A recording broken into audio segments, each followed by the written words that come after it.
Este lo grabó en pijama. Flow es una película animada del 2025. Es sobre animales. Es sobre específicamente un gato. Y no tenemos contexto. O sea, parece que... Mira, yo creo que quieren que creamos la lacaniana de siempre. Yo creo que quieren que creamos que se trata de posiblemente una, un universo alterno, incluso el pasado, porque es como una gran inundación. O sea, esto de que se inunda, de que es una inundación, es característico de algo bíblico antiguo, ¿no? Sobre todo en una película occidental, ¿no? Entiendo que es, creo que francesa. Entonces creo que quieren que creamos que es en realidad algo alterno o algo muy antiguo, que lo muy antiguo también funciona como algo alterno. Pero yo creo que es en realidad, ni siquiera es un futuro distópico, es el futuro al que estamos condenados, sobre todo si seguimos como seguimos. En algún momento no hay humanos, solo hay animales. Y es una película sin ningún diálogo en lo absoluto. No hay... Y es interesante porque yo esperaba al verla que los animales hablaran.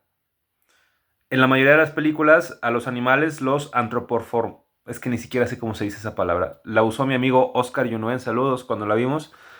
Antropoformizamos, supongo es la palabra, ¿sí? Normalmente en las películas de animales antropoformizamos a los animales. Y no solo hablan, sino que suelen tomar roles que tomarían los humanos. Creo que el mejor ejemplo de esta antropomorfización, no sé si dije otra palabra, o sea, no sé si dije la misma palabra, pero creo que se entiende a lo que me refiero. Un buen ejemplo, y voy a hacer lo mismo que Sisek cuando hablo de Barbie. O sea, él no había visto Barbie y le hizo una reseña. Entonces voy a hacer lo mismo. El gato con botas, que es la que no vi, o sea, tuvo una película reciente, entiendo, bueno, una antes de la que acaba de salir, creo, donde hablan de la ansiedad. Hay una escena muy que se hizo un meme muy conocido, por allá de 2021, creo, 2022, donde el gato con botas habla de lo que es tener un ataque de ansiedad y el con botas no sabe que es un ataque de ansiedad, pero creo que su compañero, alguien, un amigo en la película le dice que es un ataque de ansiedad y es una escena muy querida fue querida por el público y puede ser que la esté sacando yo de contexto porque no vi la película, insisto, pero es una escena querida. Supongo que porque habla de lo que pocas personas hablan, ¿no? Los ataques de ansiedad. O sea, y cada vez en los medios más se habla de los ataques de ansiedad. Incluso ya desde antes, solo hay que escarbar. O sea, Doc Martin es una serie de no sé cuándo, probablemente los 90. Pero también el Doc Martin tiene ataques. Es un doctor buenísimo que antes era un... operaba, ¿no? Era un cirujano. Y de pronto le dieron ataques de ansiedad porque no podía soportar la sangre. Y de pronto. Podría hacer un análisis sobre Doc Martin, me gustaría hacerlo, pero mi punto es cada vez vemos más en figuras, sobre todo patriarcales, ¿no? Del estilo hombres fuertes, del estilo gato con botas, incluso, que es un símbolo de algo así como un hombre fuerte tipo el zorro, ¿no? Estos Hank de Breaking Bad, y hay muchas otras series contemporáneas, actuales, interesantes, donde el personaje tiene frecuentes colapsos, donde hace cosas que son consideradas no masculinas, del estilo llorar, no saber qué hacer en lo absoluto, dejar el trabajo patriarcal, bonito, perfecto, de hacer ads, ¿no? De hacer comerciales e irse a hacer yoga y poner todo en suspenso. Esto lo hacen en Mad Men, por ejemplo. Entonces yo esperaba algo así en la película. Y si te fijas, estas son cuestiones muy humanas. La idea de hablar sobre los síntomas es extremadamente humana, es extremadamente lacaniana, es extremadamente... Alenka Supančić, que pertenece al círculo, bueno, no es un círculo, pero a los filósofos eslovenos o de la filosofía eslovena, que son unos cabrones que empezaron a escribir sobre lo mismo, usando más o menos las mismas fuentes, y después se dieron cuenta de eso y dijeron, vamos a hacer no un círculo, porque es lacaniano en su estructura, tal vez es un círculo en el sentido de que por dentro no hay nada, en el sentido de que hay una falta constitutiva, etcétera, porque no son un círculo per se, no son un movimiento, etcétera, pero son un conjunto de similar a la escuela de Frankfurt. ¿no? Cuando hacían estas como redimensiones, tal vez es la palabra que busco, del marxismo, donde hablaban del marxismo y decían, no, es que en realidad era por esta esquina, o era más bien por acá, o era más bien así. No, es que el marxismo estaba mal en esto, pero estaba bien en esto otro, y ese tipo de cosas, ¿no? Con Adorno, con Horkheimer, ese tipo de personas. Similar a eso, pero eslovenamente. Y no es lo mismo que un círculo, porque no eran en sí un movimiento, etcétera. Son intelectuales que Chomsky diría que solo hacen postureo. Y Alenka Supančič, que es una de la tríada de Zizek. Zizek es muy amigo de Supančič y de Mladen Dolar.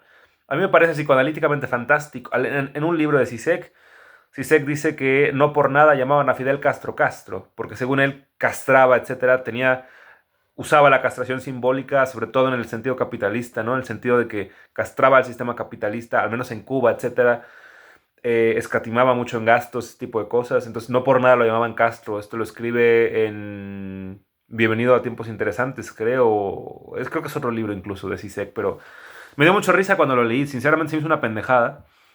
Y cada vez me hace más sentido porque cada vez me hago más lacaniano. Entonces, el problema, bueno, es ese, que Lacan cree mucho en eso de los nombres. Incluso Nacio dice que para que una terapia funcione, en lacaniano al menos, no sé si sea condicional, pero es muy bueno cuando el nombre del paciente y el nombre del analizante y el nombre del analista como que embonan, al estilo el paciente gusta del nombre Carlos, le gusta el nombre Carlos y su analista es Carlos, por ejemplo, eso ayuda, etcétera. Eso ya embona, da una llave de acceso de alguna forma, etcétera. Creo que esa es la tesis. Y Mladen Dollar justo se llama dólar, o sea, es un círculo que critica esencialmente la hegemonía, que, digamos, estoy cada vez más convencido de que el principal culpable actual contemporáneo de la hegemonía son Estados Unidos. En fin, entonces Mladen Dollar me da mucha risa que se llame dólar. Es interesante, es como Castro también esto, ¿no? Alenka Supančič hablaba sobre justo hablar. Tiene un libro maravilloso que no he leído tampoco, o sea, es otra reseña tipo Barbie de Zizek. Hay un video donde Zizek habla con The Cosmic Skeptic, que ahora se llama con su nombre real. Es como cuando yo tenía un perfil de Facebook llamado Shirogi Muto porque me gustaba el anime y además me daba miedo poner mi nombre. La razón real por la que yo tenía un seudónimo en mi Facebook a los 12 años, y esto duró como hasta los 16, fue que yo pensaba, o sea, me consta que la Death Note no es real, pero si fuera real y alguien quisiera matarme, imaginemos a Kira, estaría bien que no supiera ni mi nombre ni mi foto de perfil, ¿no? Entonces yo no ponía ninguna foto mía ni ningún nombre. O sea, a mí no me interesaba eso de... No me daba miedo el secuestro, no me daba miedo que vendieran mis órganos, no me daba miedo que me grabaran, ¿sabes? No sé. No, me daba miedo que me mataran con una Death Note. Y no me parece estúpido, que es lo peor. O sea, me da risa. Pero, no sé, no se me hace malo, sinceramente. Se me hace muy interesante. Pero Eh, Supančič habla sobre el sexo. Tiene un libro que se llama ¿Qué es el sexo? Y es como...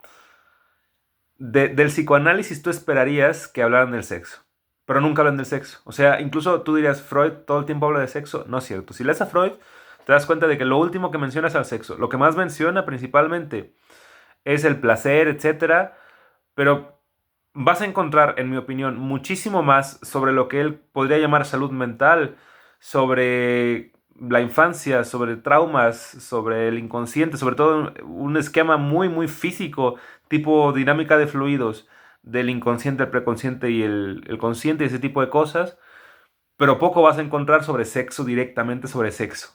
Incluso cuando los sueños, según Freud, son sobre atracción sexual hacia, etcétera, o cuando explica el complejo de Edipo, la explicación suele ser mucho más profunda que solo sobre sexo.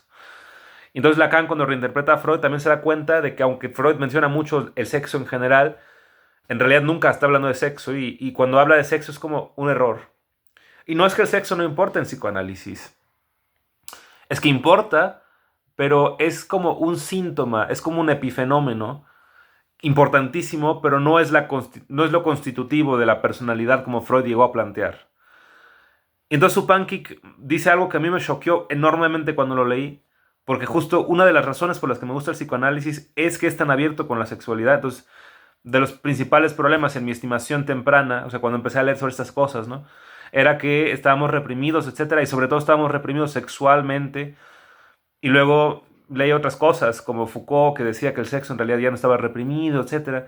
Y ahora Supankik dice que cada vez más terapeutas hablan sobre, o sea, en principio deberían hablar sobre sexo con sus pacientes si los pacientes quieren, y sobre todo debería considerarse algo muy catártico, importante, pero los pacientes parecen hablar de sexo y a veces incluso el terapeuta o la terapeuta se sienten, iba a decir atraídos, supongo que eso fue una proyección, pero más bien quería decir, se sienten amenazados, han dicho que se sienten como utilizados o sucios de alguna forma, como si no fuera parte terapéutica. Algunos han insistido en la exploración sexual de sus pacientes, pero cuando exploran sexualmente, etcétera, usualmente lo que les ayuda no es el sexo en sí mismo, sino una cierta dimensión que está tal vez añadida a la sexualidad que están explorando, no sé, un nuevo fetiche, etcétera. A lo mejor estaban, no sé, tenían homosexualidad reprimida, yo qué sé, y entonces, pero parece que el sexo no es la llave per se, o sea, no es que lo sexual, cuando se expresa, etcétera, genere después, no, es que hay algo aparte, inmiscuido en este asunto sexual que es más importante, etcétera. Entonces Supankik incluso habla de cómo el sexo, a su gusto, ¿no? No nos hace más humanos, como podríamos pensar naivmente, ¿no? Si nos gusta el psicoanálisis, todo eso, sino que nos hace más animales, en el mal sentido, o sea, nos hace menos pensantes. Y no sé, es muy interesante que un psicoanalista diga eso, sobre todo uno lacaniano, ¿no? Una psicoanalista lacaniana. Y en algún momento, la tesis de su libro, más que en algún momento, al principio del libro, porque leí solo al principio, habla sobre cómo justo esta, a ver, se critica mucho a Lacan y a los lacanianos porque son excesivamente intelectuales, al estilo de que están todo el tiempo hablando de terminologías y diciendo, no, es que esto en realidad significa esto, no, es que esto... Y a mí me parecen mucho como los físicos. O sea, tú hablas con un doctor en física, en la DSI sobre todo, y les dices algo que tú crees que es así y te corrigen palabra por palabra. O sea, te dicen esto no es así porque esta palabra está mal, etcétera. Son extremadamente rigurosos con la terminología que usan. Incluso el profesor que tú crees que no sé, que, que no se fijaría en eso, se fija en eso. Y se me hace muy lacaniano, porque de nuevo, en Lacan también pasa eso. Tú hablas de la represión y te corrigen inmediatamente, porque la represión en lugar en realidad no era tanto esto que estás diciendo, sino un poco más para acá. La sublimación no es tal cual esto, sino es un poco más así volteado. El término significa más, o sea, sí, va por acá, pero en realidad no es esto particularmente esto otro. Y las discusiones lacanianas suelen ser eso. Todos los que no saben de psicoanálisis lacaniano, y tampoco soy yo experto, ¿no? Pero a los que no les gusta más bien, afirman que es demasiada intelectualización, etcétera. Entonces Supankik dice, estos son precisamente los malos psicoanalistas. Porque consideraríamos al psicoanálisis como demasiado sexual, demasiado, etcétera, ¿no? Cuando en realidad es demasiado intelectual. Esa es. Y eso para Supanqui, que es un cumplido. La filosofía eslovena suele tener la manía de poner las cosas de cabeza. Entonces tú creerías que la ideología, en el sentido marxista, te apendeja, pero en realidad es que ya la gente es cínica desde antes. Por ejemplo, es una tesis sisequiana. La gente ya es cínica de antes y sabe lo que está pasando con la ideología a día de hoy, pero aún así lo hace, ¿no? Entonces voltea completamente el argumento en la dirección justamente opuesta. O habla, por ejemplo, sobre cómo parece que el imperativo categórico de Kant es una inhibición y una represión, pero precisamente para Zizek es más bien una pulsión, al estilo de una pulsión sexual, algo que tiene que hacerse, etcétera, y que es necesario para el bienestar, no solo colectivo, etcétera, civilizatorio, lo que sea, sino incluso individual pulsional.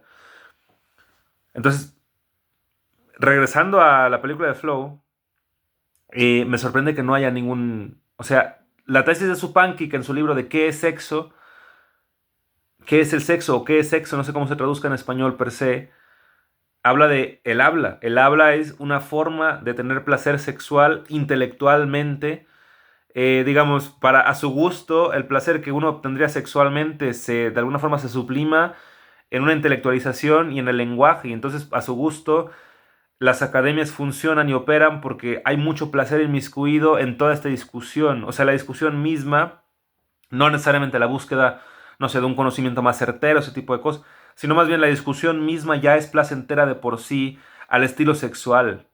Hace poco vi también un Instagram, sí, un reel de Instagram, donde hablaban sobre Nietzsche, y Nietzsche decía que por qué los grandes filósofos, y a su gusto, por cierto, pues Sócrates no era un gran filósofo, entonces Sócrates había casado a propósito con la mujer más difícil que pudo encontrar, difícil en el sentido de insoportable a su gusto, porque quería de alguna forma probarse una cosa así, quería saber lo que era una investigación filosófica. Al gusto de Nietzsche, Platón y Sócrates son los esclavizantes de la cultura occidental actual, pero por ejemplo a su gusto, aunque no le agrade Schopenhauer al final, al principio lo admiraba.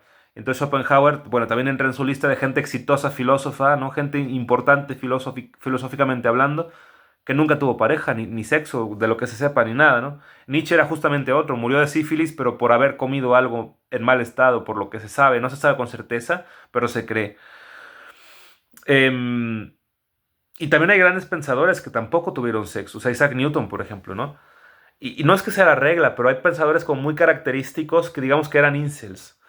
Y tal vez sea solo una justificación de Nietzsche para decir es que yo soy incel porque en realidad soy muy genial. Que a lo mejor esto quiero ocultar. Él, bueno, no podía hablar con mujeres. Me daban miedo las mujeres. Pero la tesis, digamos, explícita de Nietzsche es, en este sentido, los filósofos realmente buenos que saben que están haciendo un trabajo importantísimo para la humanidad, vamos a decirlo así. O sea, no quieren la voluntad de poder de tener un hijo que después enaltezca mi nombre o que al menos lo continúe como legado. No me hace falta, digamos, sino que ya con mi nombre en mis libros, que van a ser importantísimos a posteriori, esto ya es suficiente, es tu suficiente voluntad de poder. O sea, Nietzsche lo vería en términos de voluntad de poder y como de perpetuación, que al final es la pulsión de muerte de Freud, realmente lo que dice Nietzsche. Y además, Freud decía que Nietzsche era profunda, o sea, era como el mejor psicoanalista que había, y eso que había sido, digamos, había escrito antes que Freud cosas, porque Freud publicó su interpretación de los sueños en 1900, en realidad era 1899, pero quería que fuera oficialmente que dijera ahí que fue en 1900 cuando no lo fue, porque para, a su entender, la interpretación de los sueños abriría un nuevo paradigma y eso sería una buena manera, sería una buena forma, esa sería una buena forma de empezar un nuevo siglo. Mm, en fin, pero mi punto es, quizá el habla tiene mucho que ver con el goce, pero quizá el goce, sobre todo el disfrute sexual, ese tipo de cosas, no son necesariamente las mejores cosas. O sea, quizá más bien el lacaniano tenemos placer sexual, etcétera, queremos gozar, pero no porque realmente queremos gozar, sino porque está inscrito en nosotros, nos obligan a gozar. El superyo, precisamente el lacaniano, es el que nos obliga a gozar constantemente. Y entonces lo que hacemos es defendernos contra el goce absoluto, que si lo tuviéramos todo de goce, nos romperíamos, la personalidad no se sostendría. Me atrevo a decir, esto es como mío, ¿no? Interpretado, pero quizá el esquizofrénico es aquel o aquella que tuvieron demasiado goce y no pudieron soportarlo. En el sentido de que hay algo ahí como en la psique que no está como bien contenido. Entonces al final, como dice Lacan, en realidad nunca se transgrede. O sea, precisamente lo que se hace es entablar como estructuras que nos ayudan a lidiar con un goce excesivo, que siempre va a ser excesivo. Entonces el sexo, etcétera, todo eso son formas como de lidiar con una demanda excesiva superyoica. Entonces quizá no es que el alivio sea sexual, sino que lo sexual es una forma de alivio de algo que es de por sí intolerable. Entonces, el habla en ese sentido es como mm, un paliativo, quizá. Muy útil, porque si tienes una vida llena de dolor, no tomar analgésicos, pues es horrible, ¿no? Deberá haber otras formas, quizá. No hay gente que dice que meditando se quitó un dolor crónico insoportable. Puede ser, es muy probable. Creo que está incluso científicamente comprobado que eso puede pasar. Pero mi punto es, también esta es como, o sea, quizás sea la solución, porque la meditación es muy, muy buena para muchos aspectos, pero igual sigue siendo una forma de lidiar con algo que de todos modos es insoportable. Entonces quizá no sea necesariamente la palabra que dije, ¿no? Quizá no sea solo como un medicamento que se administra sin que cure.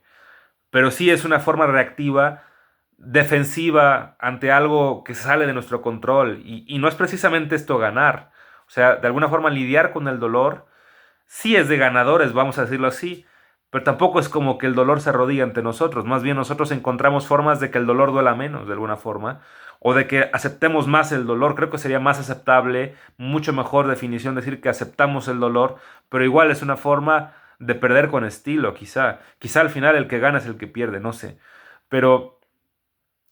Y Flow me resulta problemática porque no había ni un solo diálogo. Entonces mi cabeza daba mil vueltas, pensaba mil cosas. Yo creo que incluso la decisión de la película podía haber sido el usuario, el que ve, ¿no? Está obligado a pensar, está obligado a hablar en su cabeza. Incluso en el cine es difícil hacer como comentarios, darse codazos, hacer chistes al respecto de la película con tus amigos, porque está todo en silencio. Entonces mi amigo Oscar justo se aventó casi un podcast en el cine y yo trataba de responder, pero de responder como puntualmente, ¿no? Porque si respondía con más chistes, en fin, nos iban a sacar del cine, ¿no? Entonces, y eso es interesantísimo porque una película mm, es un ciberespacio, o sea, nos pensamos como el personaje, hay una imagen que no es que traspasemos, sino que de alguna forma, o sea, digamos que nosotros como rayo de luz entramos a esta pantalla y se refracta de alguna forma. Entonces no entramos directamente, pero en fin, es una forma de lidiar con cosas, la ficción, pero de forma indirecta. Pero Flow es muy directa, es aterradora en ese sentido. Y luego piensas, si esta película no va a tener diálogo, toda una hora y media cuando mínimo, casi casi que te dan ganas de matarte. Eso es interesantísimo. Respecto a los símbolos de la película, me parece muy importante que creo que la película es justo sobre el flujo, o sea, a modo heraclitiano es sobre que todo puede cambiar de la nada incluso. Y me parece que simboliza todos estos procesos de cambio, sobre todo los emocionales. Hay una escena donde el gato, el protagonista, está encima de una estatua gigante de un gato, que creo que simboliza al gato, él cuando estaba todo estable aún. Era gigante, era grande, era como la canción de Coldplay de Viva la Vida, ¿no? Antes yo era el rey y ahora ni me conocen, una cosa así. Y luego el agua inunda todo. Incluso la estatua está casi bajo el agua completamente, excepto por las orejas. Y el gato está ahí parado en su estatua porque es el único lugar donde puede apoyarse en ese momento porque está todo inundado. Y después la película trata sobre cómo el gato trata de sobrevivir al respecto, ¿no? O sea, y pasan muchas cosas. Se encuentra con animales muy, muy grandes que son posiblemente incluso fantasiosos, porque son como ballenas, pero son como ballenas mutantes, una cosa así. Y a lo mejor muy probablemente existan, pero en profundidades del mar, yo qué sé, ¿no? Que no hemos visto, que no hemos conocido. Y después se junta con otros animales como por coincidencia y están todos en un mismo barco. Y eso me parece maravillosamente simbólico porque creo que habla de que estamos realmente todos en un mismo barco. Todos estos problemas ucranianos, todos estos problemas en Gaza, en las guerras que hay ahorita actualmente y en las alianzas estúpidas que se están formando, ¿no? Y en el caos y en que Trump y en ese tipo de pendejadas que pasan en todos lados que, a ver, son profundamente occidentales estos problemas porque Occidente los causa, entre otras cosas, pero son problemas que le atañen y le importan a todo el mundo. O sea, parece que la pandemia sí afectó a todos y que ahí sí nos pusieron a todos en el mismo barco, pero no es eso. O sea, hay un montón de problemas que sí nos ponen en contra de un enemigo común. Entre ellos el enemigo común es el fascismo, por ejemplo. No deberíamos tolerar a gente como Putin, ¿no? Por ejemplo, etcétera. Y, y en general estamos como humanidad en el mismo barco. O sea, todo esto de la crisis ecológica, ¿no? Del medio ambiente, etcétera, por politizado que esté el asunto y por poco factible que sea pensar que es tal cual como te lo dicen las empresas que solo quieren tu dinero, etcétera, aún así es verdad que la crisis ecológica es probablemente inminente con una explotación tan efectiva de la tierra, ¿no? Vamos a decirlo así. Entonces, estamos todos en el mismo barco, al menos ahí también.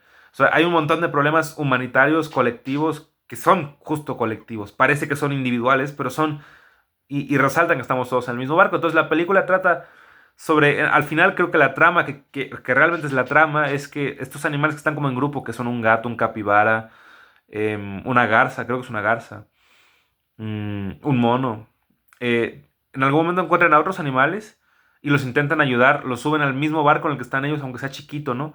Y los animales reaccionan diferentemente. Hay algunos que son amables, hay otros que no lo son. Y al final el grupo incluso se queda como era al principio, reducido y con los mismos miembros, excepto uno incluso, que podría argumentarse que se muere. Eso es un spoiler, ¿no? Pero... Y... O sea, creo que habla sobre eso, que estamos todos en el mismo barco. Y justo hay una escena, este es el gran spoiler, donde la garza desaparece de forma cósmica, mística. La película es muy realista todo el tiempo. Eh, Incluso luego salen estatuas humanas y cosas que te hacen pensar, esto quizás sea en el futuro distópico, etcétera, o en una realidad alternativa. Yo insisto, creo que es simbólico de nuestra realidad actual, en un futuro no tan lejano incluso. y en algún punto la garza desaparece. O sea, en plan, como que la jalan los ovnis, una cosa bien fumada, bien hermosa, pero es como, no tiene nada que ver con la trama realmente. O sea, el diluvio, lo que sea, tú pensarías que es por causas naturales, ambientales, yo qué sé, y de pronto llegas a pensar, los aliens tienen algo que ver. Pero incluso no lo llegas a pensar. En mi opinión, sucede simplemente. Es como algo que ocurre como por fuera de la burbuja que es la película. Y bueno, el punto aquí es, creo que esto representa lo que es el trauma. O sea, creo que toda esta película habla de una transición. Entonces, una transición del estilo que genera un duelo real. Una transición importante, ¿no? O sea, del estilo, se murió alguien a quien amabas. Se fue alguien a quien amabas. Perdiste el mejor trabajo que habías tenido. Ese tipo de cosas, ¿no? Y el duelo es insoportable en parte porque es inquebrantable. O sea, hay una parte del duelo que es traumática, que es esencialmente insostenible, insoportable, inentendible. Por eso el duelo es un duelo. O sea, aunque lo resuelvas casi por completo, hay como un granito que queda ahí. O sea, al final, si el psicoanálisis nos enseña algo en palabras lacanianas, ¿no? Porque eso es lo que Lacan solía decir. Empezaba diciendo algo así como si el psicoanálisis nos enseña algo, es que uno no puede escapar del pasado completamente. Uno no puede escapar. O sea, si te dolió algo alguna vez, digamos, deja un poco de marca. Lo cual es probablemente bueno porque, en fin, es un historial, etcétera. Y qué mejor que historizar la vida, ¿no? Para sanar de la vida también. Em, entonces, bueno, eso opino de Flow. Es una película, no sé si interpreto yo más de lo que está ahí. Puede ser, pero me gustó mucho, la recomiendo ampliamente. Entonces, ese es como mi review de la película. Saludos cordiales.